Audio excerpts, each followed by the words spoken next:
Ça fonctionne? Wouh! Ah, c'est bon, on va être réveillés. Oh, c'était tellement bon ce temps de louange. Merci Thibaut et Myriam. On a envie de rester dans ce temps-là.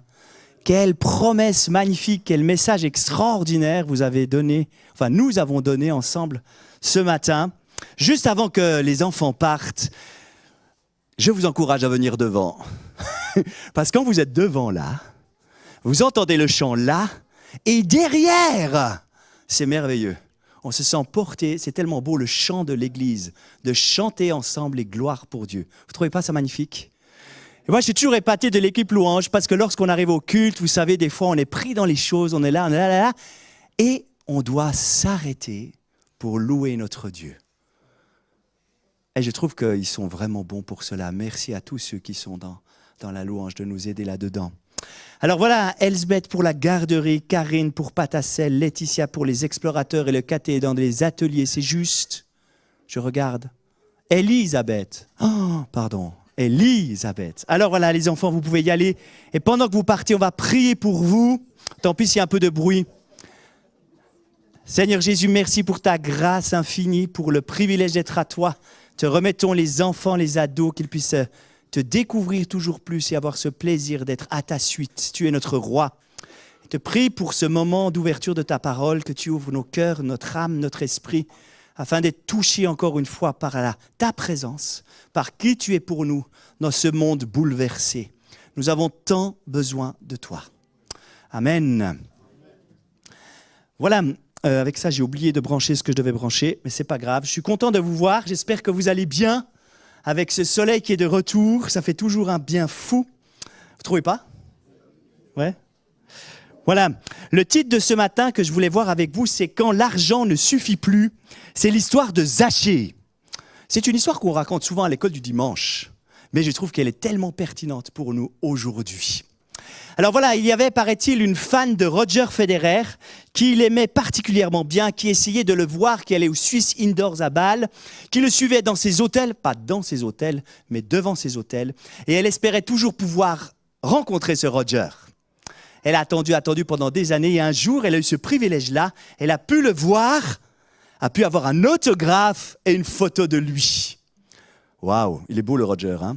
On est toujours assez fiers de lui en tant que Suisse. C'est pour ça que j'ai pris cet exemple-là. J'aurais pu prendre Marco Odermatt, mais bref. Voilà, Roger. Et elle a eu ce moment-là et elle a gardé cette photo avec Roger dans son salon.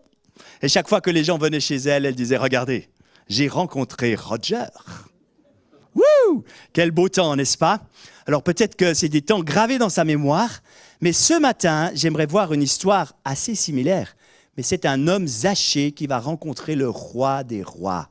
Il ne va pas rencontrer un tennisman bâlois, il va rencontrer le sauveur du monde. Il ne va pas rencontrer un sportif, il va rencontrer Dieu. Waouh! Et sa vie était complètement bouleversée. Il n'a pas simplement mis sa belle photo avec Jésus dans son salon, mais il allait bien au-delà de cela. C'est ce que nous allons voir ce matin ensemble. Et cette histoire, on la trouve dans l'évangile de Luc, au chapitre 19, parce que Luc, vous savez, il y a plusieurs évangiles, Matthieu, Marc, Luc, Jean, et Luc a envie de transmettre cela, que le Fils de l'homme est venu chercher ceux qui sont perdus. Et on retrouve cette histoire seulement dans l'évangile de Luc. J'aime beaucoup cette histoire, elle me touche à chaque fois, parce que Jésus s'intéresse à quelqu'un qui n'est pas parfait. Jésus s'intéresse à quelqu'un qui n'est pas juste, mais lui permet d'entrer en relation avec lui et de devenir un homme nouveau. Alors on ne va pas se mentir, hein, l'histoire de Zachée, elle est assez fun. On va la lire maintenant, hein, mais essayez de vous imaginer ce petit bonhomme en train de courir et de monter un arbre. C'est assez fun quand même, non? Vous ne trouvez pas? Moi je trouve assez drôle. Alors, on va faire la lecture. Si vous avez vos Bibles, vous pouvez regarder dans Luc 19 avec moi ou bien simplement lire avec moi. J'espère être un assez bon lecteur pour ce matin. J'avais demandé à 2 personnes de venir lire, mais ils sont partis à Paris. Alors bon, on est content pour vous. Je suis désolé, c'est moi qui ferai la lecture. Jésus était entré dans Jéricho et traversait la ville. Or, un homme riche appelé Zachée, chef des collecteurs d'impôts, cherchait à voir qui était Jésus, mais il n'y parvenait pas à cause de la foule, car il était de petite taille. Il courut en avant et monta sur un sycomore pour voir Jésus parce qu'il devait passer par là.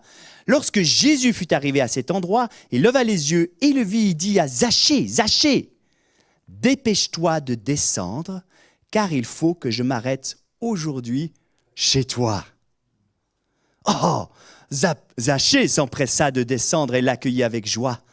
En voyant cela, tous murmuraient en disant « Mais il est pécheur, il est allé loger chez un homme pécheur. » Mais Zachée, se tenant devant le Seigneur, lui dit « Seigneur, je donne aux pauvres la moitié de mes biens, et si j'ai causé du tort à quelqu'un, je lui rends le quadruple. » Alors Jésus dit à son propos « Le salut est entré aujourd'hui dans cette maison, parce que lui aussi est un fils d'Abraham. » En effet, voilà cette phrase qu'on retrouve souvent dans l'évangile de Luc. Le Fils de l'homme est venu chercher et sauver ce qui était perdu. Quelle histoire! Alors je vous propose un petit portrait tout d'abord de cet homme Zachée. On n'a pas de photo, j'ai mis ceci, mais ça pourrait être autre chose. Il était assez riche.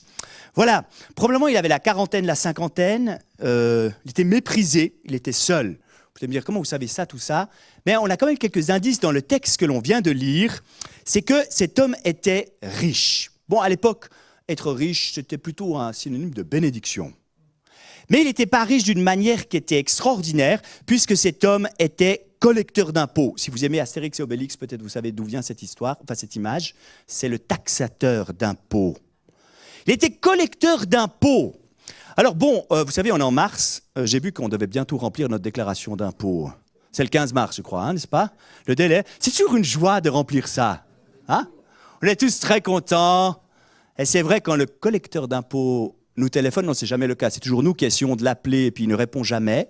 Et enfin, on arrive à l'avoir. Ses réponses sont toujours un peu évasives, mais on essaie d'avoir une bonne relation avec le collecteur d'impôts. Mais il était vraiment mal aimé parce qu'il était collecteur d'impôts, non pour son propre pays, mais pour l'oppresseur, les Romains. Et les Romains sont connus pour être un peuple assez violent, dur. Et il fallait donner de l'argent à ceux qui nous oppressaient. C'est pas très motivant, hein? Et les impôts étaient un petit peu plus hauts que ce que nous avons aujourd'hui. Donc c'était vraiment pénible. Et les Romains utilisaient des Juifs pour prendre les impôts. Et ces collecteurs d'impôts se servaient parce qu'ils demandaient peut-être 100 francs et ils devaient au fait prendre que 80 francs et ils gardaient 20 francs pour eux. Et grâce à ça, ils avaient une jolie fortune. Et ce Zachée-là, non seulement d'être collecteur d'impôts, il était chef des collecteurs d'impôts. Vous imaginez? Ah, c'est le pire des pires, hein? C'est le chef en plus. Et puis c'était à Jéricho. Les Romains étaient assez intelligents. Ils savaient qu'à Jéricho, c'est une ville de passage. Et c'est là qu'il fallait mettre les taxes. Et il était le chef. Il était vraiment très, très riche. Donc vraiment, on ne l'aimait pas. Et voilà, ce pauvre Zachée, il était seul et méprisé. Parce que la richesse, c'est bien, mais lorsqu'on est tout seul à en profiter, c'est moins drôle. Vous êtes d'accord? Aller au restaurant tout seul, même si c'est un 5 étoiles, même si on a 9 services, c'est pas très fun, quoi. On aime bien être avec quelqu'un. Et en plus, ce Zachée, il était connu pour être quelqu'un de petit. C'était un petit homme. Alors, bon, moi je me suis arrêté sur le mot petit. Vous savez, je suis prof primaire. Et les garçons, lorsqu'ils restent petits, c'est toujours un problème. Ouais, c'est difficile d'être petit à l'école, dans la cour. Et c'est encore difficile dans notre société de rester petit. On appelle le syndrome du petit. Et en psychologie, si ça vous intéresse, les Français aiment beaucoup cela. Ça s'appelle le syndrome de Napoléon. Ah oui, bah oui. On pense à Napoléon, hein. Il était petit, agressif. Le petit agressif. Alors je ne sais pas s'il était comme ça, Zachée. Mais en tout cas, certainement que pendant son enfance, on s'était moqué de lui. Et peut-être qu'il prenait sa revanche. Je ne sais pas. Mais il était seul. Et en plus de cela, Zachée, vous savez ce que ça veut dire, Zachée? Pur. Justifié. Super, hein? Le collecteur d'impôts s'appelle Pur.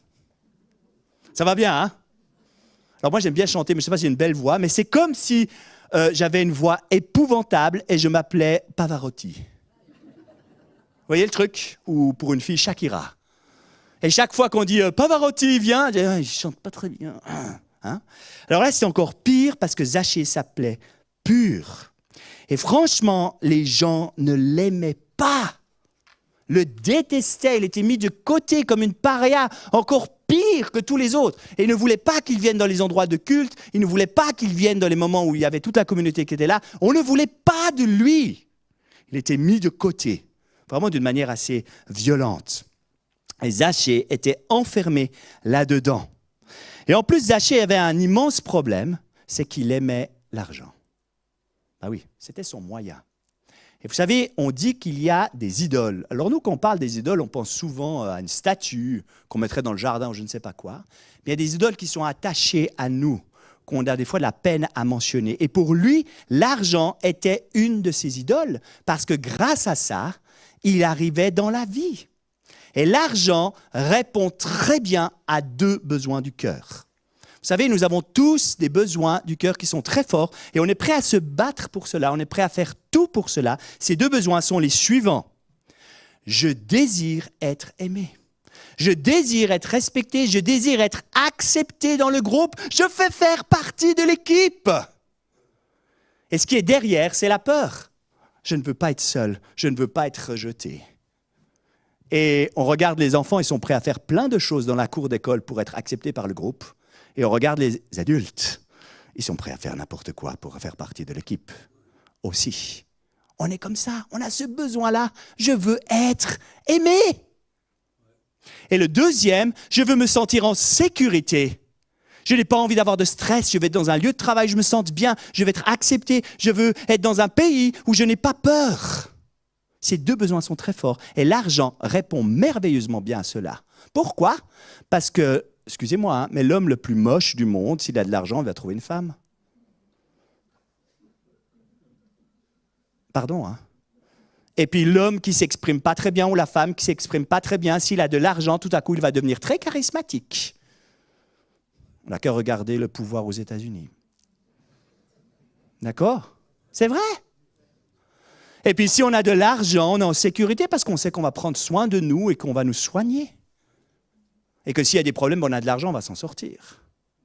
Donc l'argent est une idole extraordinaire contre ces deux besoins-là. Mais Dieu veut répondre à ça. C'est Dieu qui nous aime. Et c'est Dieu qui nous offre sa sécurité. Alors voilà, Zachée est là-dedans. Il est pris là-dedans et il découvre que l'argent n'est plus assez et qu'il aimerait quelque chose de plus. Parce que l'argent, même si vous avez beaucoup d'argent, c'est peut-être une mauvaise nouvelle, mais vous allez quand même mourir. Peut-être vous mourrez un peu plus après que les autres. On va vous maintenir plus longtemps en santé. Mais la finitude est toujours là. Et on sait pour ceux qui ont de l'argent, qui ne savent pas toujours si ses amis les aiment pour leur argent ou pour eux-mêmes. Et que ceux qui ont de l'argent, bon, je n'ai jamais rencontré quelqu'un qui possédait une maison à Miami, mais je pense qu'il a peur de la perdre. C'est toujours comme ça. Donc l'argent reste quand même quelque chose de très fort. Et ce n'est pas pour rien que dans la Bible, Dieu en parle énormément. Alors voilà, ce Zachée entend parler de Jésus. C'est qui ce gars ? Certains disent que c'est un guérisseur, d'autres disent que c'est un charlatan, d'autres disent que c'est un envoyé de Dieu, d'autres disent qu'il est envoyé par un démon, et d'autres disent que c'est le Messie. Il ne sait pas qui c'est, mais il a ce désir d'aller le voir, et nous allons voir 4 étapes assez rapides pour voir comment Zachée a été transformé. La première étape, c'est ce désir d'aller le voir qui dépasse les obstacles. Petite taille, réputation, foule. Il va prendre sur lui d'aller, de courir et de monter à ce foutu arbre. Et cet arbre, c'est un sycomore. Il est connu pour avoir des branches assez plates, comme ça. On voit que c'est assez facile. Peut-être qu'il n'était pas autant beau, hein, je ne sais pas comment il était. Mais il était assez facile de s'y asseoir. Mais il s'est tapé la honte d'y aller parce qu'il voulait voir Jésus.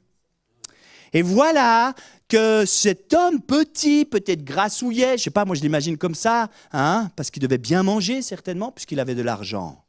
Remonter sa robe pour courir, parce qu'il avait une longue robe, parce que les gens riches avaient des longues robes.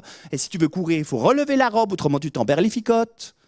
Et ensuite, pour monter à l'arbre avec une longue robe, ça devait être un joli spectacle. Hein ? Voilà, je suis allé à Balek tailler les arbres, j'ai dû monter à l'arbre. Chaque fois, j'étais très reconnaissant que l'arbre tienne mon poids. Hein? Et puis que c'est pas si facile de monter un arbre, au fait. Donc, il est monté. Et le deuxième aspect où on voit que ça va changer sa vie, eh bien, c'est que c'est un appel personnel qui change tout. Vous avez remarqué dans le texte, Jésus s'arrête et l'appelle par son nom. Et on l'a vu plusieurs fois dans plusieurs des messages où on voit ces rencontres avec Jésus. Jésus s'arrête et il y a un appel. Zachée. Alors on peut se dire, toute la foule disait, ah c'est Zachée, peut-être qu'il a entendu qu'il s'appelait Zachée. C'est un pécheur. Non, mais il ne parle pas. Surtout pas lui. C'est le pire des pires. Et c'est là que c'est magnifique, parce que Jésus s'arrête pour le pire des pires. Et j'ai essayé de réfléchir chez nous, qui était le pire des pires? À qui je ne voudrais surtout pas parler. On en a aussi dans notre société, n'est-ce pas? Des parias, des gens que surtout pas on ne veut parler à. Ça me fait réfléchir. Parce que Jésus s'est arrêté pour lui et l'a appelé. Tout poussait à l'éviter, mais Jésus l'aime et lui dit, non seulement Zachée, mais en plus lui dit, je viens chez toi. Waouh! C'est touchant cette histoire. Et voilà que pour Zachée, sa transformation commence parce qu'il voit que son étiquette commence gentiment à se décoller de sa peau. Et on arrive au troisième point, c'est une invitation qui précède le changement. Peut-être tous les gens disaient, mais non, mais va pas chez lui, surtout pas chez lui. Peut-être tu mangeras bien, mais ne va pas chez lui, surtout pas. Et voilà que les disciples qui accompagnent Jésus vont aussi probablement chez lui. Tout le monde va chez lui. Et on rentre dans cette maison, peut-être peu de gens étaient rentrés. Et on arrive dans cette maison, et pour Zachée, ça a dû être un moment extraordinaire. Parce que quelqu'un dit, je veux venir chez toi. Quelqu'un s'est intéressé à lui et peut-être s'est sorti de sa solitude. Et un véritable miracle s'opère à ce moment-là. C'est que Zachée, l'homme riche, qui dit qu'il aime l'argent, que l'argent le réconforte et le permet de vivre dans cette société qui est difficile pour lui, eh bien, cet homme-là se débarrasse de son idole et dit, je vais donner la moitié de mes biens et à ceux à qui j'aurais filouté, je vais donner 4 fois plus. Probablement qu'il a fini pauvre. Soyez honnête. Donner la moitié, plus à tous ceux qu'il a filouté, c'est-à-dire presque toute la ville. Bref, il n'est plus rien, quoi. Dire ça, c'était dire je passe de riche à pauvre. Mais il était prêt à le faire. Et au fait, cette idole qui lui collait à la peau a pu s'enlever. Vous savez, j'aimerais vous donner une image. J'ai mis un gros pansement là. Alors rassurez-vous, j'ai rien dessous. J'ai mis le plus gros qu'on avait à la maison, merci Isabelle. Mais le pansement, on le met par-dessus une blessure, n'est-ce pas? Et puis on le met, soi-disant ça devrait guérir dessous. Mais si on le laisse longtemps, on sait que dessous ça pourrit, n'est-ce pas? Il y a cet aspect que Dieu aimerait nous guérir. Donc il faut ôter ce qui nous colle à la peau. Zachée, il a ôté. Mais quand on doit enlever le pansement, moi je ne suis pas méga poilu, mais quand même poilu, on n'a pas trop envie. Ça fait un peu mal, non? Je crois que j'ai trouvé une image là, les enfants. Non, tu ne m'enlèves pas le pansement. On va le laisser. Et il y a une parole justement qui est donnée dans Ézéchiel, au chapitre 36 de l'Écriture, qui dit « Je répandrai sur vous une eau pure. » Et une eau pure, elle vient sur nous, elle nous purifie. Et c'est un petit truc qui est assez connu. Vous savez, pour enlever le pansement, qu'est-ce qu'on fait? Coup sec. Non, ça fait trop mal. Eh bien, on rajoute de l'eau dessus. On prend de l'eau et on met où je triche. Je mets de l'eau dessus. Comme ça, il est bien mouillé.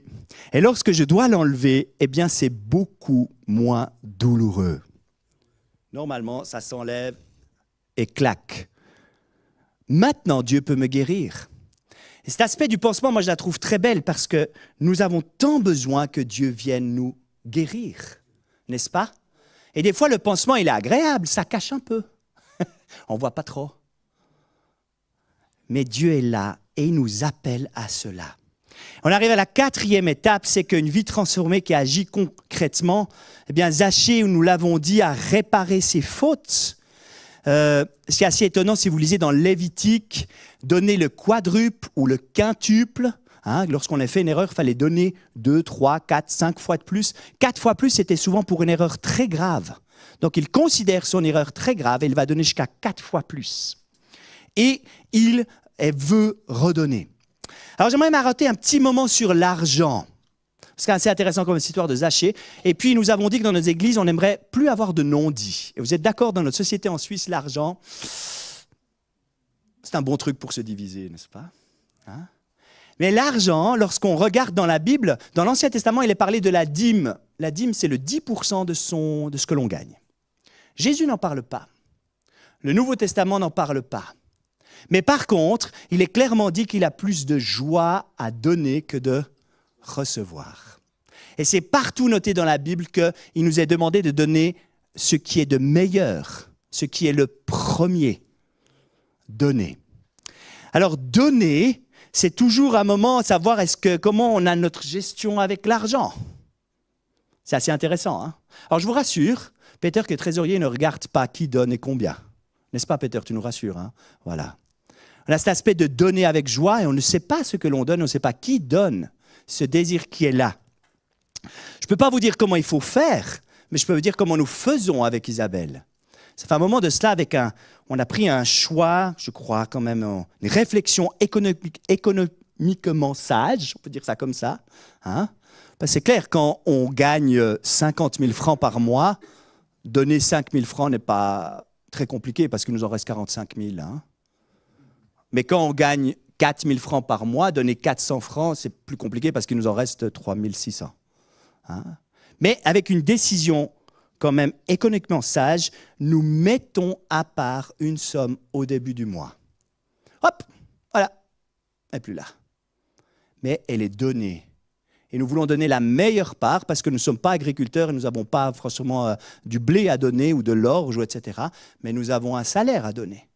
Et on choisit de le faire comme cela. Et pendant le mois, nous essayons de rester généreux, les mains ouvertes et de voir les besoins, si on a, de donner. Et ça nous aide énormément pour ne pas tomber dans le piège de l'argent. Parce que l'argent est quelque chose qui nous colle à la peau, hein, parce qu'il répond encore une fois à ces deux besoins du cœur tellement rapidement. Et à ce moment-là, eh bien, pour Zachée, lorsqu'il a fait cela, Jésus dit que, justement, il est un fils d'Abraham. Alors, on pourrait dire que c'est un peu bizarre, fils d'Abraham, ça veut dire qu'il est d'une nouvelle race, etc. Non, Jésus le dit bien par la foi. C'est la foi d'Abraham. Il a mis sa foi en Dieu. Et c'est pour ça que Jésus lui dit qu'il est maintenant de cette race-là. Cela fait changer d'attitude et prendre un nouveau départ dans sa vie. Alors voilà, en conclusion, j'aimerais juste m'arrêter maintenant. Merci de m'avoir suivi pendant ce temps-là. Prenons peut-être un petit moment de réflexion. Vous pouvez fermer les yeux si vous le désirez, mais réfléchir à cet aspect que Dieu nous appelle et désire avoir une relation avec nous.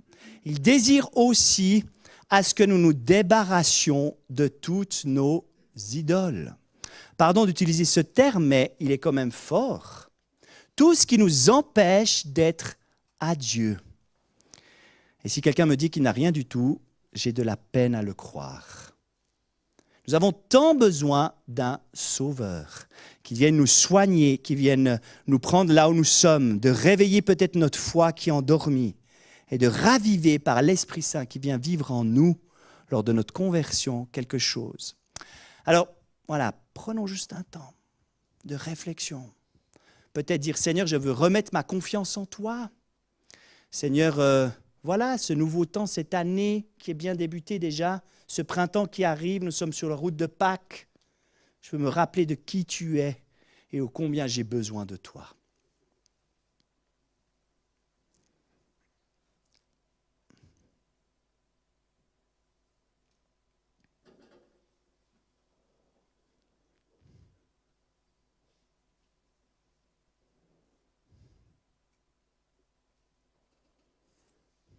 Seigneur Jésus, merci pour ta grâce infinie, pour cette histoire de Zachée qui, moi, me trouble, mais qui me fait du bien aussi, parce que je vois que tu t'intéresses à tout le monde et que tu les appelles à toi, parce que tu désires que nous soyons sauvés, que nous ayons cette vie avec toi.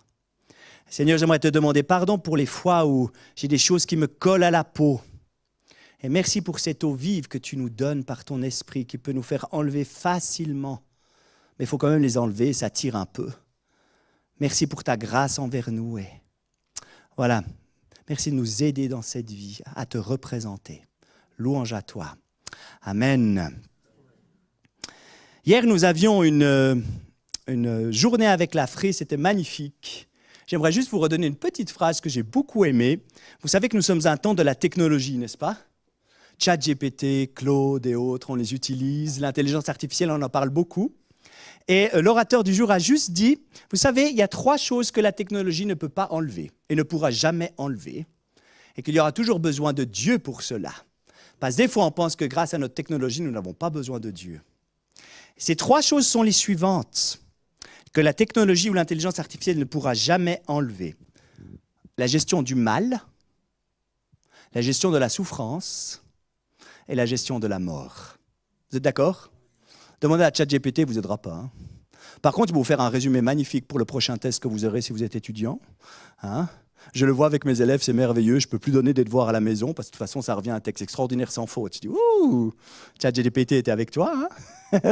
Hein? On voit cette difficulté-là. Mais la mort, la souffrance et le mal, Dieu répond à cela. Et la technologie, jamais. Alors voilà, Jésus rencontre Zachée à Jéricho. Il est en route pour Jérusalem. Quelque temps plus tard, Jésus va être arrêté par les autorités, jugé comme devant mourir, et c'est les Romains qui l'ont mis à mort sur une croix. C'est par sa mort et sa résurrection qu'il peut nous pardonner, nous guérir et rétablir cette relation avec Dieu. Nous allons, aller à un temps de scène, parce que justement, Dieu a payé le prix, parce que nous ne pouvions pas avoir cette relation avec lui, et il a donné son corps sur la croix. Et c'est justement lorsque nous prenons ce pain, ici, cela représente le corps de Christ. Évidemment que cela représente, hein? Mais nous prenons un bout de ce corps pour nous rappeler que Dieu, qui nous aime, qui nous appelle, a payé le prix pour que nous puissions lui parler, être en relation avec lui et nous justifier. On l'apprend souvent, cette scène. C'est un sacrement. Dieu nous demande de le faire. Et voilà, ce pain représente cela. Et lorsque nous prenons le petit gobelet, comme ceci, qui est du jus de raisin ou du vin, qui représente le fruit de la vigne, il est rouge. Ce n'est pas pour rien, parce qu'il représente le sang que Jésus a donné pour nous, pour avoir cette relation, cette alliance avec lui. C'est incroyable, hein? Alors, dans un petit moment, comme l'a dit Luc André avant, il y aura une chanson qui parle justement de la confiance. Eh bien, vous pourrez vous lever si vous le pouvez. Et je trouve beau cet aspect. Alors, des fois, on passe la scène, on change un peu. Hein? Mais je trouve beau cet aspect de se lever des fois.